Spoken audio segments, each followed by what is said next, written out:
Hello, welcome and happy holidays. I must admit, I'm something of a Grinch. Well, am a Grinch concerning Christmas. The best way to spread Christmas cheer is singing loud for all to hear. That is true, buddy. What a great movie. One of the things I do love about Christmas is Christmas music. So, this week's episode, I will share and discuss a portion of my Christmas playlist.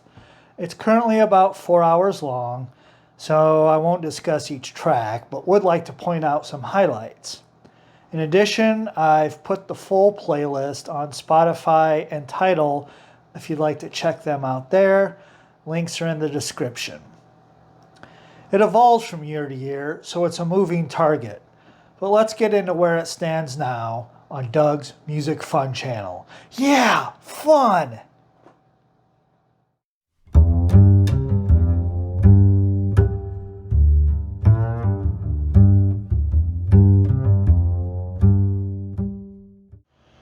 Christmas Day itself has been marked as a holiday since 336 AD, and in the decades after, the Christian poet Prudentius wrote the hymn Corde Natus ex Parentis, considered by some to be the oldest Christmas carol. Jump a millennium or so to the 14th and 15th centuries, and you find an explosion in carols. Some included images of Christ's nativity, a survey of his life and death, whereas others were a blend of pagan naturism and Christian ideas, such as the holly and the ivy.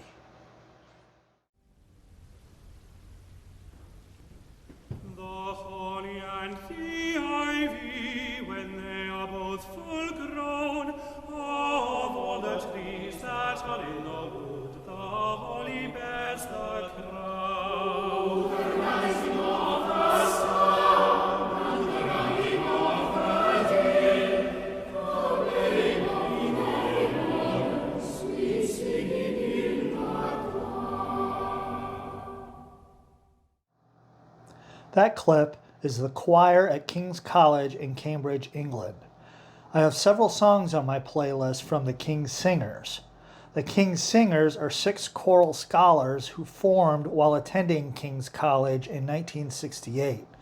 The tracks on the playlist are from their album entitled Simply Christmas, which contains works like The Holly and the Ivy, reaching back to early choral works first associated with Christmas. There's a beautiful timbre and mood this mini choir gives to these early compositions. I have wide-ranging tastes, and you'll find in my playlist anything from the choral music I just mentioned to Brian Setzer, Chuck Berry, Laufey, and Norah Jones. However, it does lean traditional because a big part of my enjoyment of Christmas music is remembering the records and radio stations my parents would play during the holidays.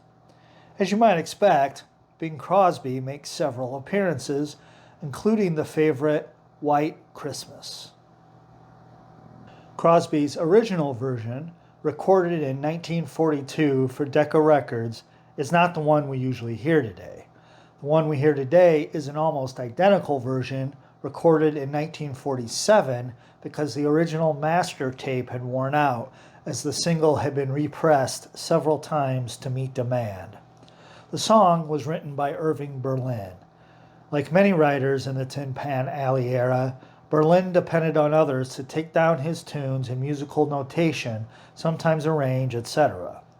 Berlin composed all of his songs using only the black keys of the piano, so sometimes his assistants, eventually a full-time music secretary, would transpose to a simpler key, one that also uses the white keys on the piano.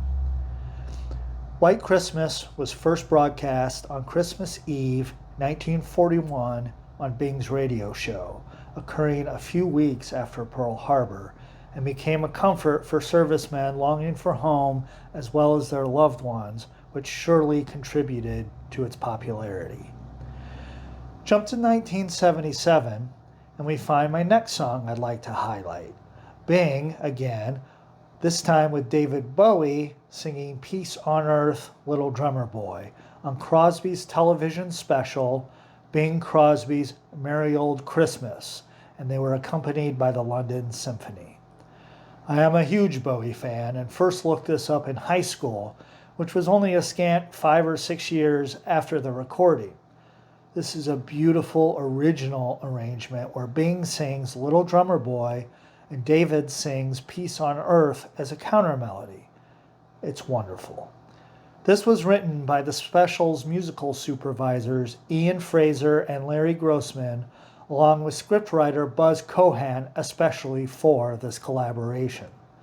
This was one of the last recordings Crosby would make before his death in October 1977. What a legacy. If you haven't heard this, please do. It's a beautiful musical snapshot of the old meeting the new.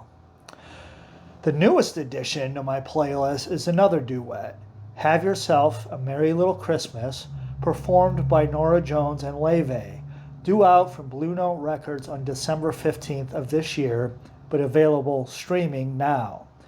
These two jazz artists with pop sensibilities were destined to come together, I suppose.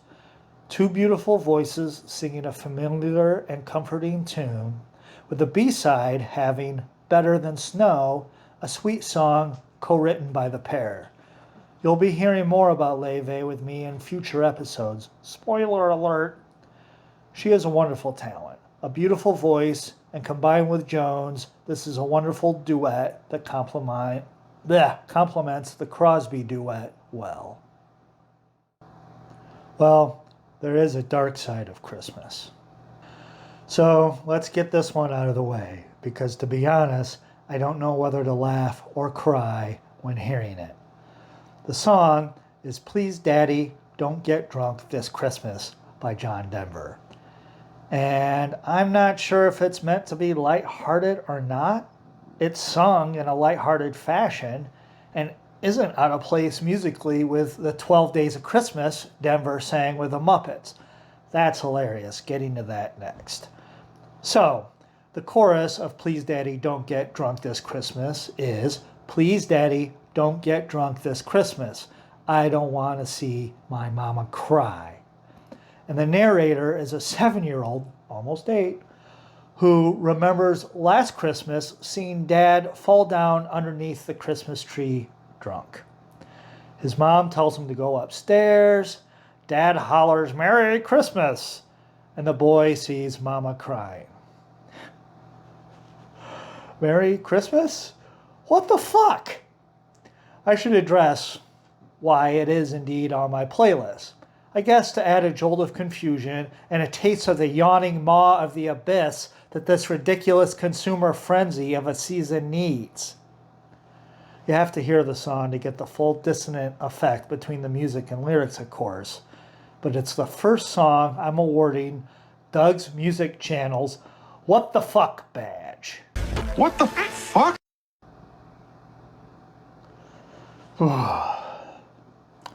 Okay. That's not the memory we want to have of John Denver, is it?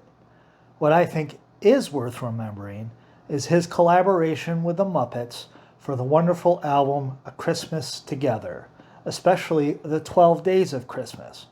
Not to mention the very fond memory I have of him performing at Farm Aid many moons ago.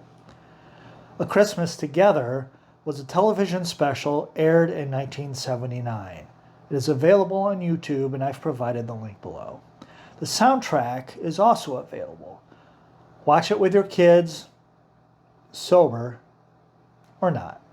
Just don't fall down and make them cry. Sheesh. My next highlight is a song that introduced a bunch of ignorant Midwestern kids like me to Spanish. Well, this in Sesame Street. Feliz Navidad by Jose Feliciano. I love the traditional Spanish Christmas and New Year greeting, Feliz Navidad, Prospero Año y Felicidad. Merry Christmas, a prosperous year, and happiness. I put it on my list for the reasons that Bobby Sanabria, co-director of the Bronx Music Heritage Center, says in an NPR article. Feliz Navidad's one of those kind of songs that, like Happy Birthday, is very, very iconic. And anybody can sing it. So, next up, my very favorite Christmas recording, I saved the best for last. My favorite Christmas recording, Ella Fitzgerald's Christmas album, which has my favorite Christmas song, O Holy Night. Only on this recording, not generally. I don't know how growing up I got the impression that Ella was just a scat singer. I never did and still don't appreciate that style of singing, but I couldn't have been more wrong. She is absolutely one of my favorite vocalists, and my admiration grows with each listen. On this record, Ella is accompanied by the Ralph Carmichael Orchestra and Chorus. On O Holy Night, as her voice rises and swells into the lyric, "Fall on your knees, oh hear the angel voices," I literally get goosebumps almost every time. Sometimes I get misty. It's a transcendent musical phrase, and Ms. Fitzgerald elevates it greatly. This recording desperately needs some love and deserves a high-quality reissue. The last time there was a vinyl reissue was in the 80s, and the last CD reissue was in 2012. Ironically, the OG, first releases to those who aren't vinyl fanatics, aren't that hard to come by, and I found this one on Discogs. It was released in the year of my birth, 1967. This was her second Christmas album, consisting of only religious Christmas songs. Unlike her previous secular Christmas album, Ella Wishes You a Swinging Christmas, which, my apologies to the art director or whoever, has one of the ugliest and confusing Christmas album covers. That being said, it does indeed swing. I don't own Swinging Christmas, but it's on my list for Santa. We'll quote allmusic.com regarding this recording, in that, although the songs are familiar, quote, "In her hands they become vehicles for her precise yet natural-sounding elocution and subtle, confident vocal phrasing. In other words, she sings these songs like they're fresh and new to the world, and that's no easy task. The end result is one of the best Christmas albums ever made." End quote. So, on that note, I'll wrap it up. Thank you so much for spending some time with me. I wish you a Merry Christmas, a prosperous New Year, and happiness. Until next time.